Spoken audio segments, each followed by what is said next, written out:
mudik sambil kulineran, why not foodies? Apalagi kalau makanannya udah legend sejak tahun 70 kayak gini nih. Wah, nggak boleh dilewatin gitu aja sih. Foodies, jelang lebaran, kondisi di Pelabuhan Merak ini terpantau lancar Foodies. Tapi kan kita bukan mau bahas arus mudik ya Foodies ya. Kita mau cari makanan yang bisa Foodies nikmatin kalau Foodies datang dari Jakarta menuju ke Pelabuhan Merak. Itu ada kuliner apa yang legendaris yang bisa Foodies wajib cobain. Oke, kita langsung jalan. Perjalanan menyeberang Selat Sunda naik kapal emang jadi pilihan ekonomis ya foodies. Dengan kapal ekspres kayak begini cuma butuh 1 jam aja buat nyebrang ke Pelabuhan Bakauheni di Lampung. Makin cepet nyampe, makin cepet ketemu deh tuh sama keluarga, ya nggak sih? Dari Jakarta ke Pelabuhan Merak itu bisa lewat tol aja tuh foodies. Tapi biar seru dan bisa sambil jajan, kita mampir cus ke kota Cilegon dulu. Nggak ada salahnya loh foodies. Nah Foodies, kalau misalnya tempat makan yang hits-hits, itu kan biasanya ada di pinggir-pinggir jalan gede ya. Ini agak lain Foodies, kita mau ke tempat makan yang agak masuk-masuk. Kalau kata anak sekarang sih hidden gem, tapi ini karena udah terkenal jadi sebenarnya nggak hidden-hidden amat. Dari Jalan Raya Pantura langsung masuk ke Jalan Kiai Haji Mabruk ya. Jalan masuknya tuh lewat rumah-rumah warga gitu, jadi kudu hati-hati ya. Nah kalau ada kecium aroma-aroma sate berarti udah nyampe tuh Foodies. Sekali langsung aja kita samperin yuk. Nih dari sini aja aromanya udah menyeruak kemana-mana. Ini dia, sate bebek Cibeber khas Cilegon. Halo Bang. Aduh ini wanginya enak banget Foodies. Yang bakarnya udah keren banget Foodies, pakai kacamata hitam. Biar apa Bang? Sambil merem. Karena pedes atau gimana? Enggak sih silau aja. Oh panas. silau, ya saya juga silau sih. Malam-malam enggak. Oke, saya mau ikut bakar-bakar ya Bang ya. Boleh. Sate bebek emang jadi salah satu makanan yang wajib dicobain di Cilegon foodies. Tapi jangan salah pilih, sate bebek Cibeber Haji Syafi'i ini nih yang pertama kali bikin sate bebek di Cilegon. Jualannya udah lebih dari 50 tahun guys, dan gak pernah pindah-pindah loh. Sekarang nih foodies, seorang sate bebek ini udah dikelola sama generasi ketiga. Tapi soal bumbu dan bahan masih tetap pakai resep lawas. Misalnya nih ya, dari zaman dulu bebek yang dipakai cuma bebek packing aja. Tapi ada syaratnya gitu foodies, cuma bebek berbobot minimal 2,7 kg aja yang dipakai. Dalam sehari bisa menghabiskan bebek sampai 100 ekor loh. Wow, semuanya disembelih sendiri. Supaya sesuai syariat Islam dan daging untuk satenya itu terjamin fresh. Bumbu untuk marinasinya terbuat dari cabai merah dan juga rempah-rempah. Gak sembarangan orang nih bisa nesukin daging bebek begini foodies. Soalnya bumbunya tuh bikin tangan ikutan pedes. Satu tusuk sate isinya ada daging dan kulit. Proses bakarnya sih nggak perlu waktu lama. Nah kalau apinya bagus nih, beberapa menit aja satenya udah matang tuh foodies. Foodies, jadi tantangannya di sini selain panas karena api, juga pedes dari asap di mata, terus silau juga Foodies. Tapi demi sate bebek Cibeber ini, aromanya enak banget Foodies. Habis ini kita santap langsung. Menu utamanya emang sate bebek, tapi menu lainnya juga nggak boleh di skip nih. Sop bebek dan botok ayam ini nih foodies juga jadi incaran para pelanggan yang datang ke sini. Buat pelengkap makan sate, ada pilihan bumbu kacang atau kecap sambal. Biar afdol sih, kayaknya kita cobain versi originalnya dulu aja ya.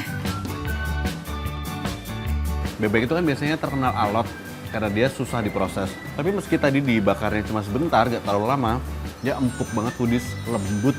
Terus rasa bumbunya itu meresap banget. Apalagi kalau kena yang bagian kulit, kenyal-kenyal, nikmat banget Foodies. Ini kalau dilihat ini kan warnanya merah ya. Warnanya merah, terus memang bahan bakunya bumbunya itu pakai cabai-cabai yang banyak. Tapi ternyata rasanya tidak sepedas itu Foodies. Masih bisa diterima lidah saya yang nggak terlalu doyan pedas. Jadi oke banget ini Foodies. Rasa original emang udah paling the best foodies. Kalau pengen ada sentuhan rasa manis dan creamy, tinggal dicolekin aja deh tuh bumbu kacangnya. Tapi kalau foodies lebih suka sensasi pedas yang segar, bisa pilih pelengkap kecap dengan tambahan cabai dan juga tomat. Next, kita cobain sop bebeknya skuy. Wih, dari penampakannya sih mirip-mirip kayak sop ayam ya. Kuahnya bening dengan tambahan wortel dan potongan kentang. Dari rasa dan aroma hampir sama kayak ayam karena sama-sama unggas ya Foodies ya. Jadi nggak ada ciri khas kaldu khusus gitu kalau bebek. Cuma memang ini agak pedas menurut saya karena ada berasa pedas dari mericanya. Tapi seger Foodies, kalau misalnya buat buka puasa sih enak banget ini. Mungkin biar nggak enak, makanya si sup bebek ini. Nah, ini nih yang bikin lebih menggoda adalah tulang-tulang bebeknya. Yap, menu sop bebek ini emang pakai tulang-tulang bebek foodies dari sisa pembuatan sate. Tapi nggak tulang doang loh ya, tetep tuh ada daging bebeknya kok. Foodies gerogotin tulang begini nih ya, yang bikin makan tuh kayak berasa makin nikmat. Terakhir, ada botok ayam yang jadi best seller juga di warung sate bebek ini. Judulnya sih botok, tapi kok beza ya sama botok khas Jawa yang pakai parutan kelapa foodies? Wujudnya tuh lebih mirip gareng asem, yes. Nah, buat warga Cibeber, olahan ayam berkuah yang dibungkus daun pisang kayak begini emang disebut botok tuh foodies. Ini rasanya cenderung asam seger gitu deh. Kayaknya karena ada, nih, benernya ada belimbing sayurnya foodies. Jadi rasanya tuh ada pedesnya dari cabai, ada segernya dari si belimbing sayur ini. Enak banget foodies. Oh ya, satu lagi yang bikin seger. Nih ada serehnya. Jadi aroma wangi sereh campur sama si daun pisang. Ini sih kuah sama nasi doang kayaknya udah enak banget foodies. Tapi wajib cobain si ayamnya ya. Menu botok ini pakainya ayam kampung loh. Ayam kampung kan terkenal lebih alot ya daripada ayam negeri. Tapi tenang, olahan ayam ini dijamin empuk, pakai banget dan bisa digigit tanpa perlawanan.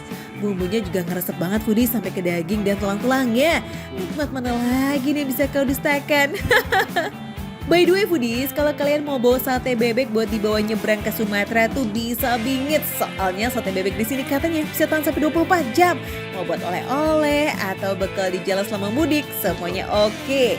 Nah, kalau foodies mau cari oleh-oleh khas Cilegon yang lebih tahan lama nih, ada opsi lainnya. This is it, emping.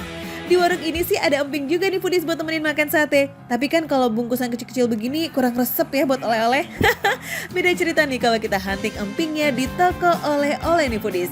Mau emping manis, asin, gede, kecil tinggal dipilih. Di foodies, jadi di Cilegon itu adalah salah satu sentra penghasil emping nih. Ini emping yang masih mentah ada, ini yang udah mateng asin ada. Ini yang manis, rasa Thailand. Gimana tuh rasa Thailand foodies? Ada emping rasa Thailand. Saya beli semua deh foodies ya.